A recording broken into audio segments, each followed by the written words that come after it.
আমার face verification হচ্ছে, আপনারা দেখতেছেন।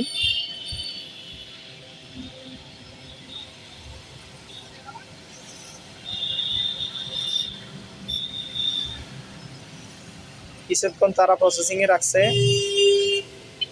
তারা আমার চেহারা যাচাই করতেছে। আগের ভিডিওতে আমি চেহারা পর্যন্ত দেখিয়েছিলাম। মোবাইলের ক্যামেরা অন হওয়ার সাথে সাথে আমার ভিডিওটা স্ক্রিন রেকর্ডিংটা বন্ধ হয়ে গিয়েছিল। তো আমার যেহেতু কাজ শেষ, ফেস ভেরিফিকেশন হয়ে গেছে, এখন আমি এখানে ক্লিক করতে হবে। এখানে ক্লিক করে দিলাম। এরপরে আমার ব্যাংক অ্যাকাউন্ট নাম্বার দিতে হবে। এই যে এখানে আমি ব্যাংক অ্যাকাউন্ট নাম্বার দিব এবং আমার নাম আমি এখানে দিব।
এখানে আমি ব্যাংকের নাম লিখতেছি, পূবালী ব্যাংক।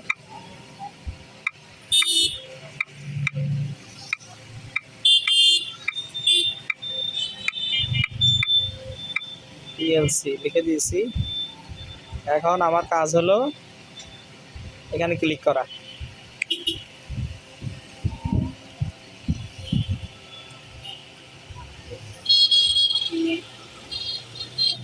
এখন আমার কাছে পিন নাম্বার চাইতেছে, আমি পিন নাম্বার দিয়ে দিলাম।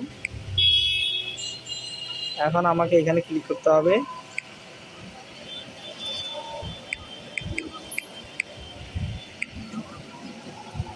এখন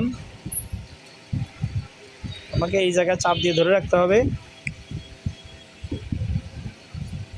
আমি চাপ দিয়ে ধরে রাখলাম, আমার অ্যাকাউন্ট যোগ হয়ে গেছে। পূবালী ব্যাংকের অ্যাকাউন্ট আমার যোগ হয়ে গেছে, আপনারা দেখতে পাচ্ছেন। এই যে সফল হয়েছে লেখা উঠছে এবং এটা আমার ব্যাংক অ্যাকাউন্ট নাম্বার আপনারা দেখতে পেলেন। এখানে এখন ক্লিক করে আমাকে বেরিয়ে যেতে হবে।